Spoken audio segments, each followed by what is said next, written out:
안녕하세요. 저는 사실여성으로 서울에 거주하고 있습니다. 조용히 듣다가 병원비와 관련된 대화를 듣게 되어서 최근에 저도 비슷한 경험을 겪었습니다.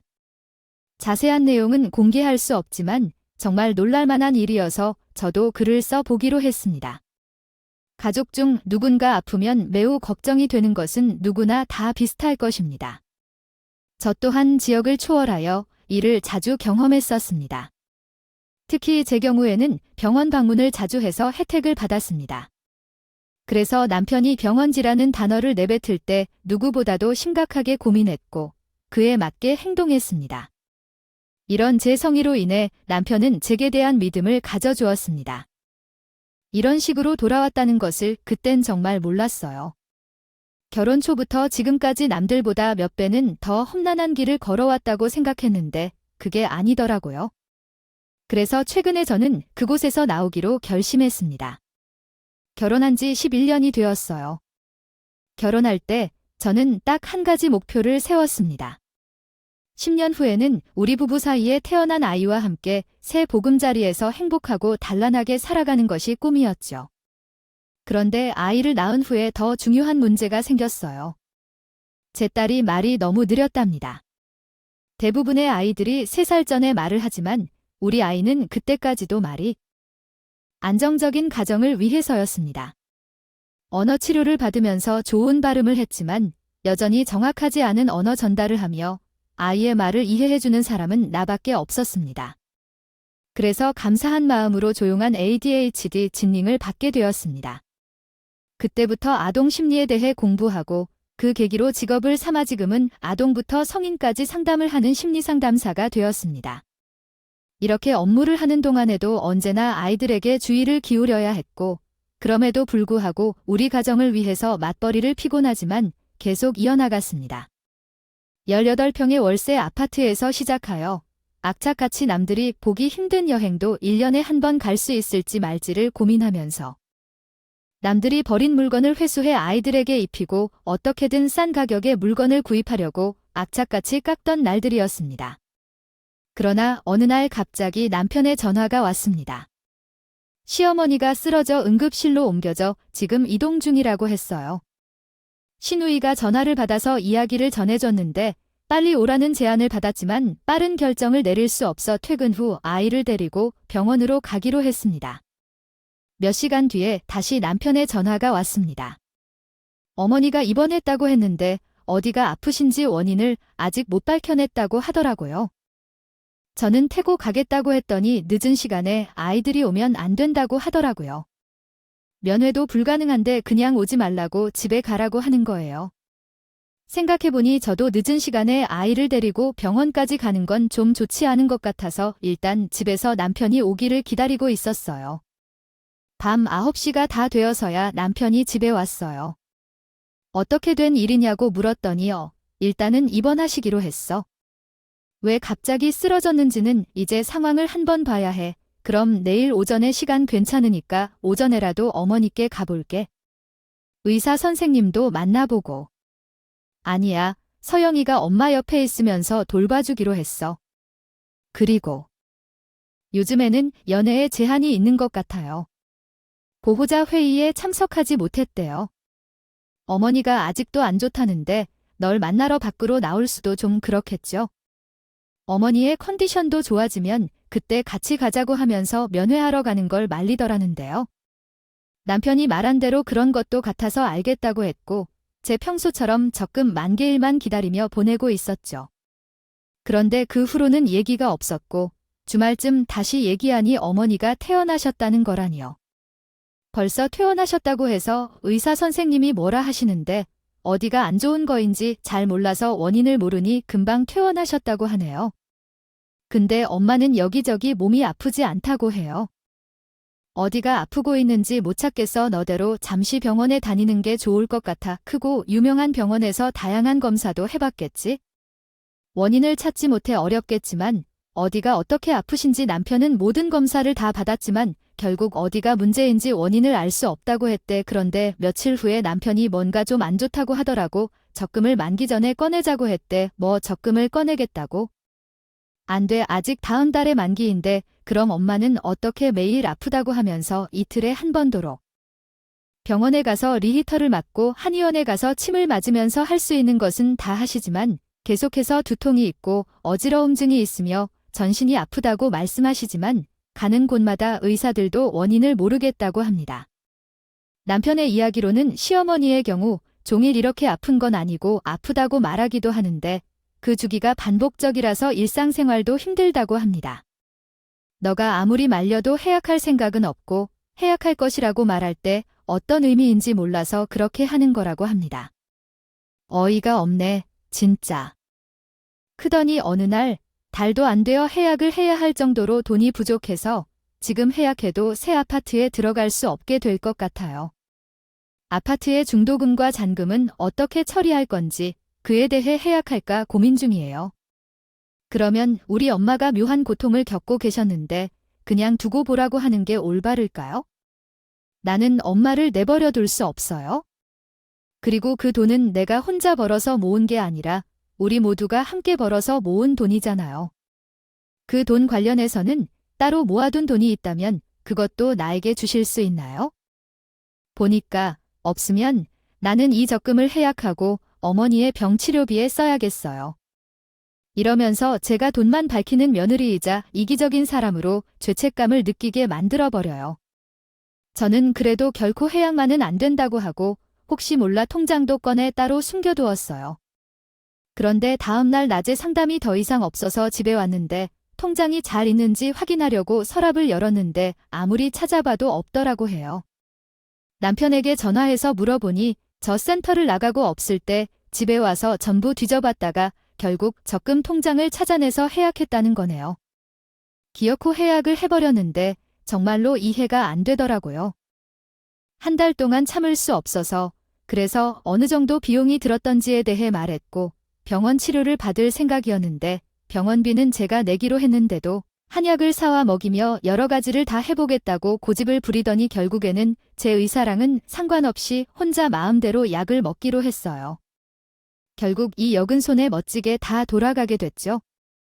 보통의 새 아파트 정도의 금액도 즉시 내야 할 상황인데 그 아파트 잔금도 갚기 위해 돈을 쓰고 그럼에도 불구하고 대출을 받아 입주해야 하지만 남편이 적금을 해약할까봐 그 한도가 충분히 나올 거라는 걱정도 있습니다. 앞으로 큰 돈을 대출받아 갚아 나가야 할 것에 대한 걱정도 드네요. 망연자실해서 넋이 나가 있는데 누가 초인종을 누르더라고요.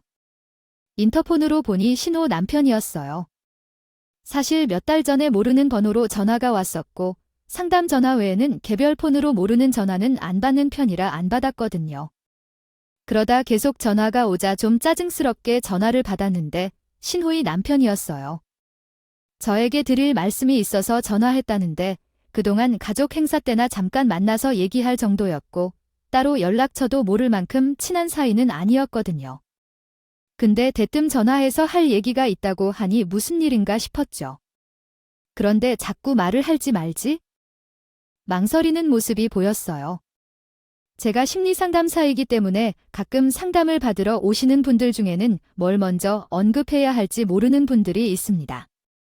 그래서 느낌 나는 대화를 이끌어내기 위해 천천히 유도하며 말을 꺼내는데 결정적인 순간에 말이 끊기곤 했어요. 속으로는 이제 어디까지 밀고 가야 할까 생각하기도 했는데 그만큼 신중하게 해야 할 말인지에 대해 고민하면서 언제든 편안한 마음으로 전화하시라고 친절히 대응했어요. 상담받으러 오신 분 중에는 신우의 남편에 대한 이야기를 하려는 분들도 있습니다. 그들이 내면에서 마음의 준비가 되면 연락을 주겠다고 하는데 대신 그들이 전화하는 사실은 혼자만 알고 있으며 자세한 내용은 그때 말씀드리겠다고 합니다. 그러나 갑자기 신우이의 남편이 그것도 우리 집까지 찾아왔다니 의아했어요. 그리고 보니 그 몇 달 사이에 정말 친하지도 않은 신우이의 남편이 전화를 해서 할 얘기가 있다고 했었죠. 시어머니가 갑자기 절도를 당해서 쓰러져 병원에 입원했다는 소식을 전해 들었고 남편이 바로 다음 달 만기 적금을 손해보는 것을 알면서 해약하겠다고 강행을 부리려고 했다는 것도 들었습니다. 이 빠르게 진행된 상황들이 참 당황스럽고 이상하더라고요. 그래서 제가 정신을 차리고 신우이의 남편에게 집으로 들어오라고 했어요. 몇 달 전 신우이의 남편이 하고 싶은 말을 전하러 찾아와서 제게 알려줬었죠. 사실 제가 이렇게 찾아온 이유는 형님 때문입니다. 아니라고요. 집사람이 바람을 핀 것 같아요. 대처 과정에서 형님이 대처하신 부분에 실망을 많이 했어요. 동생이 잘못한 것에 대해 혼내는 대신 감싸기에 바쁘고 와이프가 바람을 핀 책임을 저에게 돌리더군요. 그때 연락을 드렸을 때만 해도 와이프가 그동안 바람을 핀 것이 들켰고 지금은 이혼 상태입니다. 언제 이혼했어요? 남편이 전혀 말해주지 않아서 저는 정말 몰랐어요. 그렇게 모르신 듯한 것 같더라고요. 그래서 지난번에 전화를 드렸을 때도 형님이 말씀 안 드렸던 것 같은데 그때 사실이요. 와이프가 용서해달라 빌면서 아이들을 생각해서라도 한 벌은 눈 감아 주려고 했었어요. 그런데 와이프도 제가 서울에서 외로워서 바람을 피웠다고 하고 형님도 제가 얼마나 사내구실을 못하고 동생을 외롭게 했으면 이랬겠냐고 하며 제 잘못을 인정했어요. 와이프의 바람난 행동이 충격적이라 평생 잊혀지지 않을 것 같은데 그 와중에 형님까지 그러셔서 너무 힘들었어요. 그렇다면 몇 달 전에 연락 주셨을 때가 이혼을 생각했던 시기였나 봐요. 그때 처음 알게 됐어요. 그런데 갑자기 신우이 남편과 대화를 나누다가 번뜩 스쳐 지나가는 생각에 설마하며 물어봤어요. 적어도 그랬다면, 그리고 위에로는 유책 배우자인데 아가씨 쪽에서 들은 것 같은데 제가 알로는 아가씨가 결혼 전에도 제대로 된 직장에 다닌 적도 없고 지금까지 전업주부였기 때문에 따로 모아둔 돈도 없을 것 같은데요. 아, 그것은요. 옳습니다. 와이프가 유책 배우자라고 생각하기 때문에 저에게 유비자를 줘야만 하고 애들도 제가 키우게 되어서 매달 양육비도 줘야만 하는 상황이네요. 사실 이렇게까지 할 생각은 없었는데 와이프의 뻔뻔한 태도도 그렇고 형제가 제 잘못으로 돌리는 것도 그렇고 어머니마저 위자료를 받아내려고 돈을 헐뜯으려고 한다는 악의적인 말을 하는데요.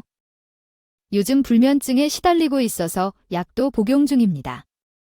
돈이나 다른 이유로 시댁 가족들로부터 모욕적 발언을 듣고 모멸감을 느끼며 매일 고통스러워하고 있습니다.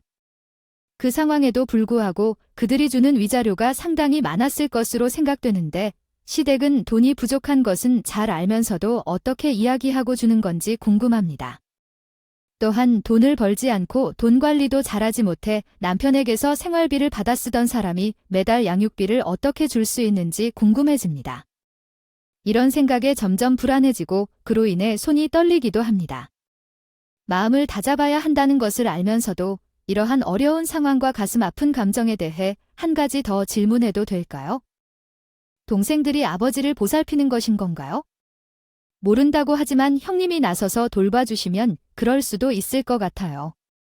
모르겠어요. 그 정도는 걱정할 필요가 없어서. 하지만 와이프와 장모님이 법정에서 울면서 당황할 때 형님이 돈 걱정하지 말라고 하면서 모든 일을 처리해주겠다고 했어요. 그런데 제가 지나가다가 그 말을 듣고 큰 소리로 욕을 했어요. 그 시기가 언제였는지 물어보니 위자료가 오늘 입금되었다고 말했어요. 위자료를 입금하면서 욕설을 적어놓고 송금했다고 해요. 손이 흔들리니까 그만두기로 했어요. 찻잔을 떨어뜨려 깨뜨리고 말았어요. 괜찮냐는 신우이 남편 말도 들리지 않았죠. 저는 그럼 다 끝난 일인데 왜 나를 찾아왔냐고 하니까 나도 알고는 있어야 하는 문제라고 생각해서 왔다고 말했어요. 그동안 열심히 일하면서 아이를 돌보고 적금에 돈을 넣어가면서 모아온 동안 시댁 식구들은 저도 모르게 사단을 수습하느라 바빴던 거였어요. 머리를 한 대 맞은 것처럼 띵 하더라고요. 이번 일에 대해 그동안 전혀 모르고 있었고 신우이가 저지른 일에 제가 10년 동안 안 읽고 안 쓰고 흔한 여행조차 가지 않고 악착같이 모아온 돈 모두를 사용해야 했죠. 도어 청소하다가 깨진 도자기 조각에 상처를 입었지만 피 흘리는 것도 모르고 온몸이 분노로 떨린 채 신우이가 남편을 잃자마자 전화를 걸었습니다.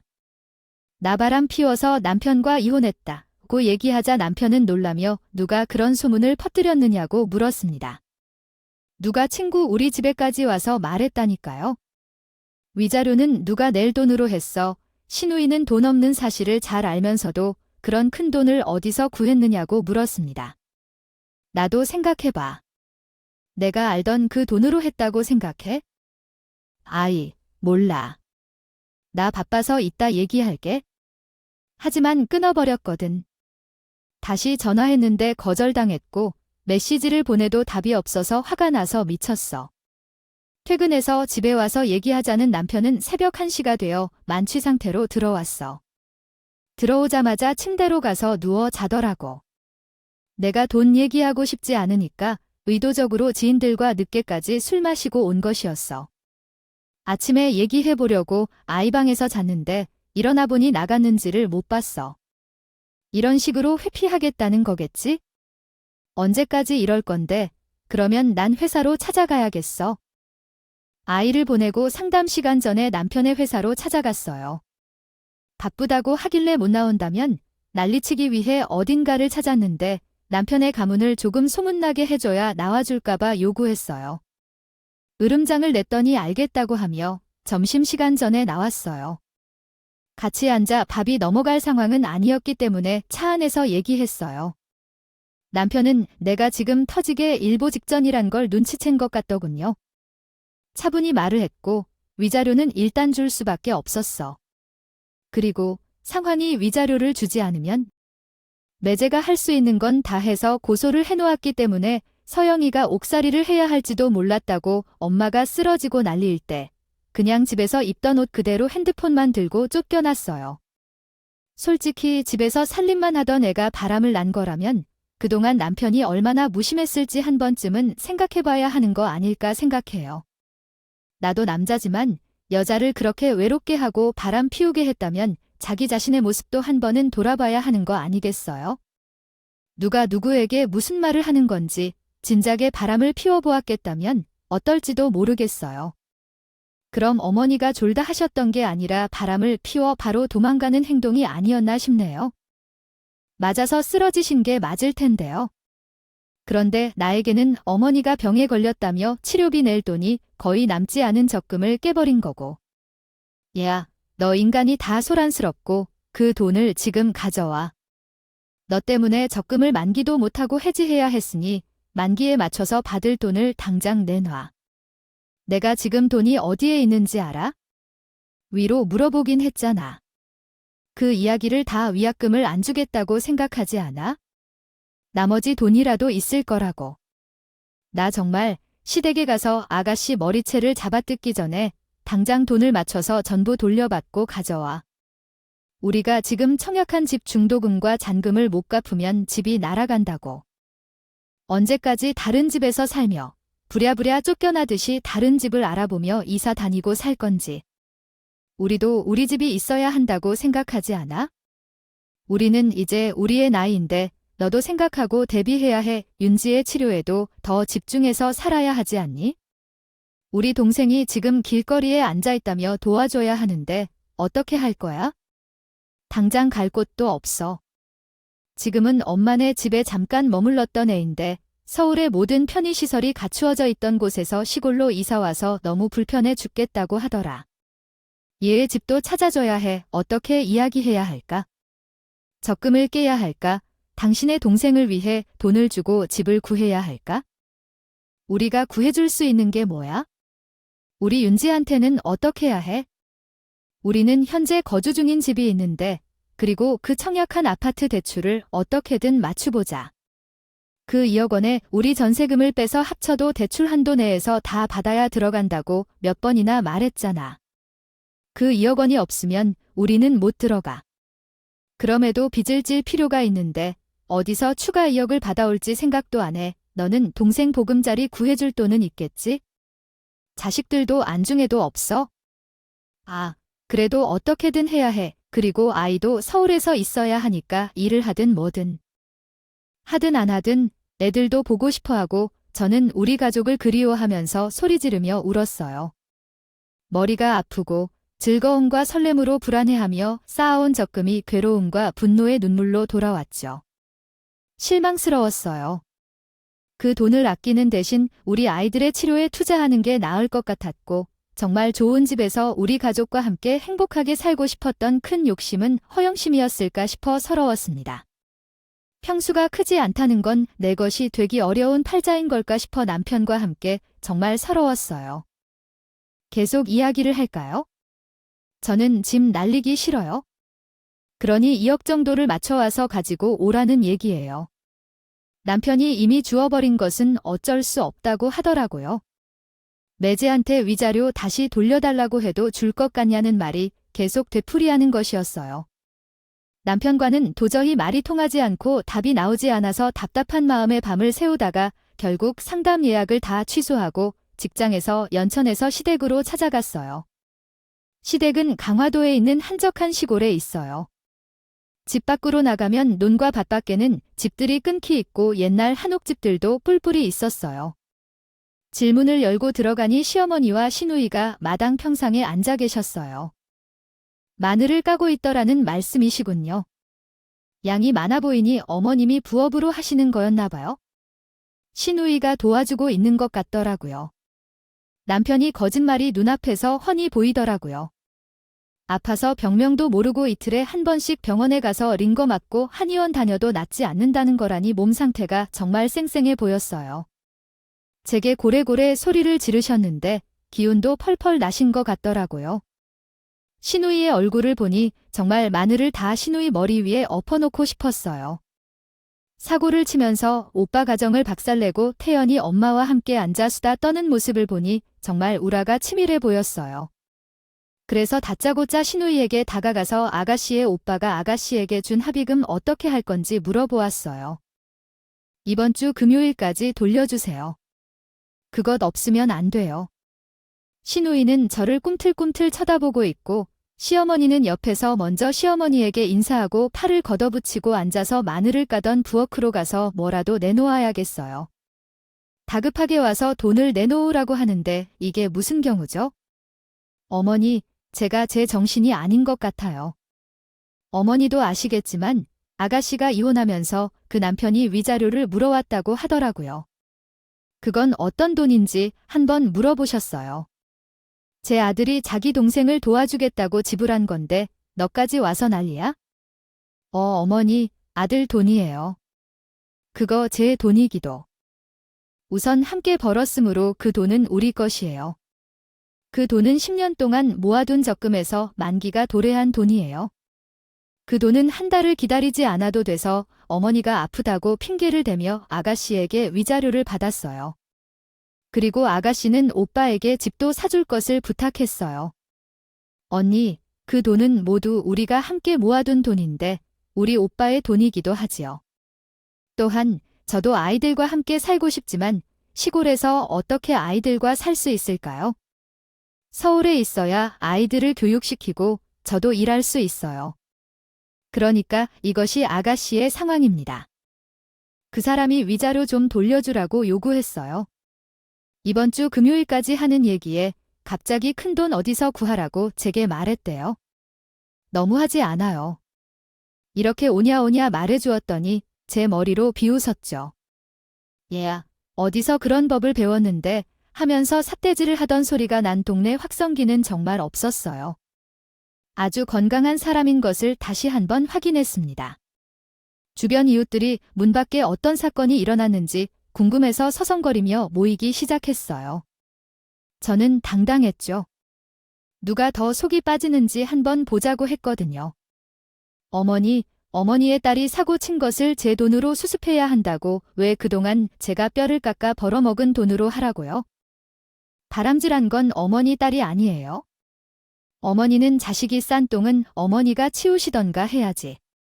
왜 그걸 오빠들을 치우게 하고 저까지 피해를 주세요 하니까 대문 밖에서 주민들이 속닥거리는 소리가 들렸고 그걸 시어머니와 시누이가 유식했는지 시어머니는 고개를 돌리시고 시누이는 고개를 푹 숙여서 머리로 얼굴을 가리더라고요. 암튼 이미 끝난 일이야. 그리고 우리가 돈이 어딨어? 그럼 얘 살 집은 진수한테 얘기 안 하마. 너도 이거 사 바로 짐 싸서 서울로 올라가. 친구 집이든 고시원이든 어디든 가서 취직부터 하던가. 엄마, 나 혼자 어디서 살라고? 오빠가 집 해주면 애들도 데려올 수 있도록 할 거란. 말이야, 애들 아빠에게서 양육비를 받으면서도 전혀 일을 하지 않고 생활하는데 문제가 없어요. 오빠가 집만 해주면 된다고 하면서 저는 순간 진심이 있는 사람인지 의심이 들어 잠시 당황스러웠어요. 아가씨가 지금 오빠에게 집을 얻어달라고 하는 것은 애들과 함께 살기 위해 양육비를 받아 편안하게 살려고 집을 원하던 것이었어요. 언니, 저는 경력이 있고 재주가 있는 사람이에요. 솔직히 나이도 마음도 다 들어간 나이지만 나이에 어울리는 일을 하고 싶어요. 아이들도 아직 어려우니까 저가 돌봐야 하고요. 방법은 양육비 말고 없어요. 저도 살아야 하거든요. 하는데 저는 어이가 없어서 한숨이 나오고 뒤에서 대놓고 아가씨를 욕하는 목소리가 들렸습니다. 그러자 시어머니께서 빗자루를 들고 대문으로 가서 무슨 일이 일어났는지 구경했는데 남의 가정사에 누가 이러라고 저러라고 하면서 즉각 떠나라고 하며 쫓아내셨습니다. 후일담이지만 그 어머니께서는 40년 넘게 살아온 그곳에 떨어지게 됐어요. 시골 분들에게 오랫동안 사랑받으며 한 동네에서 행복한 삶을 살아왔지만 그 사건 이후로 어머님은 동네에서 왕따를 당하며 욕을 먹고 딸이 불륜하는 사람으로 소문이 돌아서 얼굴을 들고 다닐 수 없을 정도로 변했답니다. 아무튼 저는 시누이의 소시오패스적인 뻔뻔함을 프리스크립티브 표현했습니다. 말문이 막힌 채로 잠시 후 정신을 차리고 아가씨와 윤재 아빠가 지난 10년 동안 구두쇠처럼 돈을 모아 겨우 마련한 집에 입주를 앞둔 상황에서 아가씨 때문에 손해를 보며 적금도 해지했다고 해요. 우리는 바로 전셋집도 빼야 하는데 그럼 우리가 어디로 가야 할지 모르겠다고 말이에요. 만약 그 돈이 없다면 우리 모두 길바닥에 남게 될 것 같아. 나는 손해를 볼 수 없어요. 내가 지난 10년 동안 어떻게 버텨가며 돈을 모았는데 아가씨 이름이 아가씨가 대출을 받는 동안 남편에게 물었던 걸 꿇고 선처한 일까지 모두 본인이 처리하고 제 돈을 돌려주어야 한다고 했더니 그 사이에 시어머니가 남편에게 전화를 걸어야 윤지엄 거리에 왔다가 행패를 부리고 소란을 피우는 사람이 있어서요. 그냥 동네에 살던 마영씨가 모든 것을 시키고 미치기 일수인 그의 집에 쳐들어가서 시엄마와 시누이에게 돈을 내놓으라며 행패를 일으키고 있었어요. 그러니 경찰에 신고를 해서 그 사람을 데리고 가라고 하니 그를 치워달라며 소리를 지르며 전화를 했더라고요. 그런데 얼마 후에 경찰이 왔어요. 친구들이 왔다고 하며 경찰서로 가자고 하니 양쪽에서 저를 끄고 데리고 가더라고요. 잠깐만요. 전 행패를 부리고 있지 않았어요. 제 돈을 도로 받으려고 한 거예요. 그런데 누가 신고를 했느냐고 하니 남편이 신고했다고 하더라고요. 정말 어이가 없어서 혼란스러워졌는데 넋이 나간 듯이 헷갈리며 경찰차에 올랐어요. 처음으로 경찰차를 탄 것 같아요. 몇 시간 후에 남편이 경찰서로 찾아왔어요. 남편을 보자마자 화가 나서 뛰어가서 뺨을 후렸어요. 남편은 남들 앞에서는 세상 좋은 사람인 척만 하고 가족이 중요하다고만 말하는 사람이에요. 하지만 집에서는 한 번도 집안일을 도와주거나 아이와 놀아주지 않는 소파와 침대에서만 누워 있어요. 그 소파는 남편 체형에 딱 맞게 푹 꺼져 있어서요. 남편은 결코 아이 상담센터에 데려간 적이 없는데 여전히 제가 때린 뺨을 손으로 감싸며 당시에는 괜찮다고 하더라고요. 그러게 요즘 너무 예민한 것 같아서 이 시간까지 여기에 있으니 윤지가 얼마나 놀란 줄 알겠어요. 장모님께 겨우 맡기고 윤지가 나한테 안 떨어지려고 울며 불명하게 겨우 달래고 당신을 데리러 왔는데 나 늦게 왔다고 지금 화났어 해서 소름이 쫙 돋았어요. 이건 뭐 남매가상으로는 정상이 아니구나 싶더라고요. 제가 황당해하자 남편은 경찰들에게 불이 와이프가 예민한 성격이라 시댁에 오해를 하고 소란을 피우게 했네요. 정말 죄송하다면서 90도로 깎듯이 인사하고 세상 착한 사람 같은 표정을 짓고 제 어깨를 감싸고 내려갔어요. 이런 사람과 10년 넘게 살았다니 정말로. 맞서 싸워 살아왔다는 게 소름 끼쳤어요. 그때 저는 인생에서 가장 중요한 결정을 내야 했다고 생각했어요. 소름 끼치는 그 사람과 시댁 인간들을 벗어나야 했다. 내 아이를 위해서라도 그렇게 해야 했다는 생각이 머릿속을 가득 채웠죠. 돈만 받으면 이혼 준비해서 제 인생에서 남편을 빼버리기로 결심했어요. 시간이 늦었기 때문에 아이를 친정에 하루 맡겨 재우기로 했고 남편과 함께 집으로 돌아왔어요. 남편과는 대판을 싸웠고 시댁에 가서 쌩난리를 쳤고 정말 할 수 있는 방법은 다 해봤지만 아직 시도하지 않은 방법이 있었어요. 하고 싶진 않았지만 남편을 달래보기로 결심했어요. 당신이 돈을 어떻게 모았는지 잊어버렸니? 우리 정말 힘들게 이 돈을 모았잖아. 당신도 그동안 갖고 싶은 게 있었을 텐데 한 번도 누리지 못하고 참았고 우리 차에는 지금까지 얼마나 많은 돈을 넣었는지 알아. 언제 멈출지 모르는 이 돈 투자공에 차를 타왔잖아. 우리 새 집으로 이사를 가면 돈을 다시 모아서 당신에게 멋진 차도 사주고 싶었어. 우리가 그동안 얼마나 힘들게 해왔는지 당신뿐만 아니라 나도 잘 알면서 어떻게 그 힘든 시간을 다 뒤로하고 당신만을 생각하며 준비를 해 당신을 위해 챙길 생각을 하는 내 모습이 정말 부탁할게. 꼭 부탁할게. 제발 우리가 결혼하고 함께 세운 목표였던 새 보금자리를 놓치지 않도록 도와줘. 제발 부탁해. 정말 울면서 부탁했던 것 같아요. 사실 제가 매우 간절했어요. 이것이 제 오랜 꿈이기도 했기 때문이에요. 그러나 남편의 말로 인해 제 마지막 간절함도 끝나게 만들어졌어요. 미안해요. 당신께서 좀 이해해 주실 수 있지 않을까요? 서영이는 정말 털털하게 왔어요. 내일 아이들을 보고 싶다며 울면서 전화했어요. 서영이는 매제에게서 아이를 데려오고 같이 살게 해달라고 바라고 있어요. 그렇다면 아이는 자립해야겠죠? 일단 서울로 오고 싶어 하니까 가까운 경기도에 집을 마련해주면 어떨까요? 아이들과 함께 살 건데 어떤 방법으로든 도움을 주겠습니다. 이웃집이지만 보호를 해줄 의무가 있어요. 당신은 윤지 없이는 살 수 없어요. 아이와 엄마는 함께 살아야 할 거예요.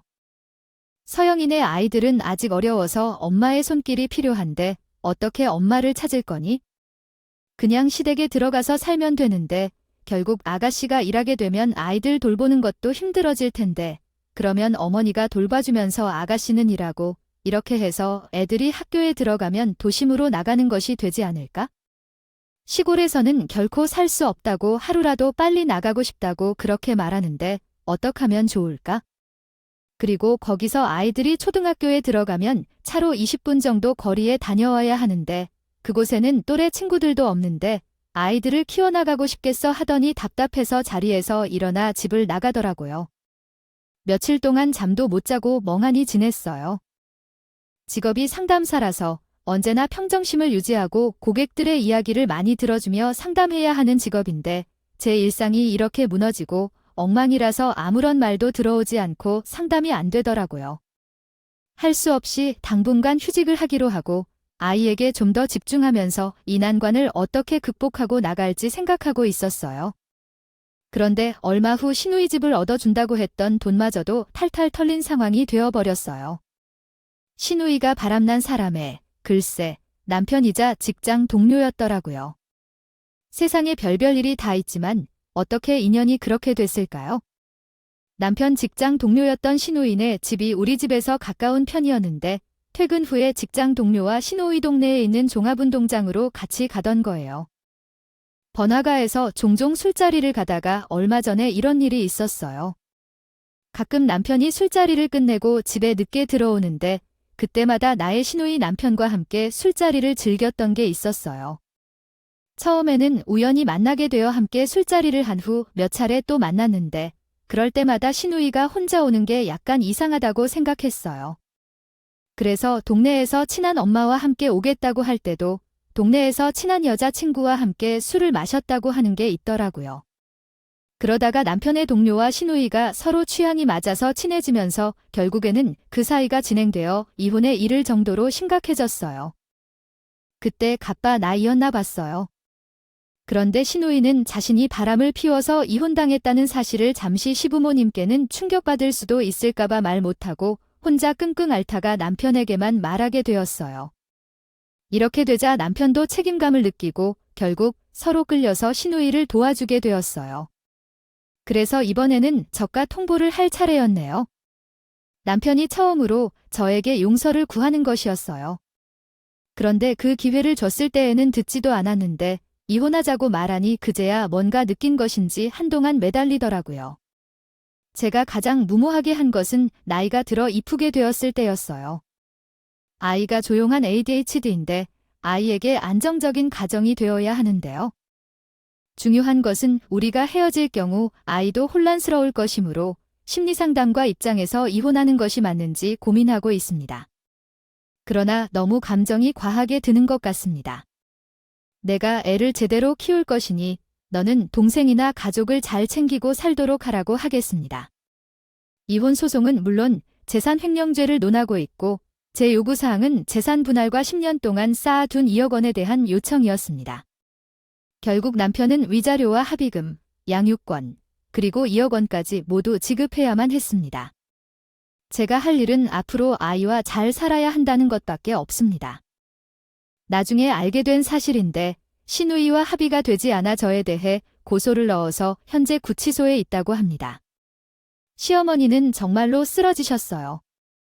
고향을 떠나 남편과 함께 작은 집 월세로 살고 있는 아들, 딸이 다 이혼하고 다른 구치소까지 가면서 정말 갑자기 쓰러지더니 지금은 원인 모를 통증으로 고통을 받고 있다고 합니다.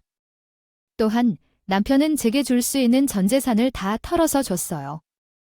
그 2억까지 물어주게 됐는데 대북 대출까지 받아야 해서 2억을 맞춰주게 되었어요. 그 후에 드디어 들어가고 싶었던 그 집으로 입주하게 되었습니다.